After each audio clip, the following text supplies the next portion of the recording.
My name is Teresita Blanco, the Artsy sister, and we're continuing with part 3 or chapter 15 of My Sweet Vampire Candice, written by me, Teresita Blanco.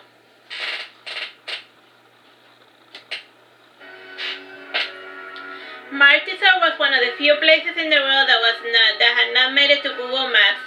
The year 2021 came, and COVID had not gone away. Candice was content to have returned to her boring little town. In fact, she had grown to appreciate it. Boring was good. Boring was peaceful. Boring meant that she could indulge in her little hobbies.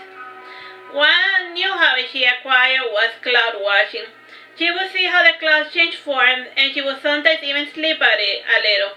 On October 31, 2021, her father had joined her in her boring little hobby.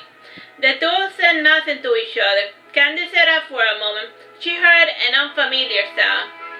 It had been ages since she had heard a plane passing by. It was almost imperceptible to the vampire ear. Candice heard the sound of the mechanism, and a large object fell from the plane she could not see, but she did hear it. And then everything turned to light. They dropped a bomb on the city. Candice awoke in the middle of the night. She saw her father looking very stiff beside her. Candice said to her father, "Dad, are you dead?" "What? You are in hell too, Candice?" asked Marlo. "What are you talking about?" asked Candice. "Well, you heard the plane too, didn't you?" "We are dead, I tell you, dead." "I don't know, Dad. I think I remember seeing more than a plane," said Candice. "You did?" asked Marlo. "Yes.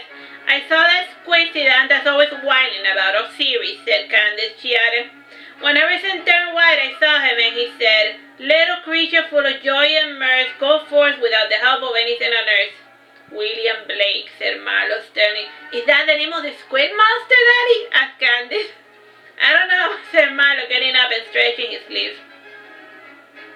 When he saw the sky, he saw that the placement of the stars were all different. The sky also even had twin moons. Candice ran through the fields to the former train station. There was a strong smell of sea salt. Candice walked till she saw a light at the end of the tunnel. Beyond it, she saw a beautiful sea. Martisor was nowhere near the ocean, and yet here it was, a deep expansive ocean, so strange yet so familiar. Marlo landed near his daughter. He was in his pelican form. Candice opened her cell phone, and she saw that it was not getting a signal or anything. As soon as the battery died, it would become a useless piece of junk. Candice chucked it into the ocean, and she sighed with contentment. Candice entered the ocean to see what she could find. In no time, her lovely sharks swam around her. Yes, this strange world had sharks, and many familiar fishes in the sea. Candice started floating on top of the water, with the pelican of her father floating beside her. She said to Marlo, "You know, I kind of like this place. It is so peaceful and serene. If it is hell, I think it is of the nice, boring kind. I'm starting to doubt if this is hell or not," said Marlo.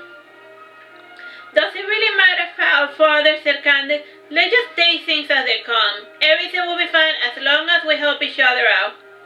Back in Martisor, Horsana was calling Osiris. Osiris eventually manifested in the form of a masked lady wearing a Columbine dress. She introduced herself. "I am a shadow of Osiris." "What seems to be the problem, Horsana, my love? What happened to us?" asked Horsana. "The world tried to crush us, but I, your guardian angel, came to save you," said Osiris, laughing. "You are no angel," said Horsana. "Angel, demon, God. To an ant such as yourself, it makes no difference, love. While humans are content to let the spider eat the butterfly, I saved the butterfly, and I destroyed the spider's nest for good measure," explained Osiris. "What does that entail for planet Earth?" asked Horsana. "Do you care?" "My joy, my happiness," said Osiris. "Frankly, not really," said Horsana.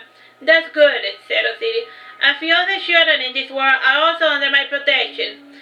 Do care not to let the little humans become spiders.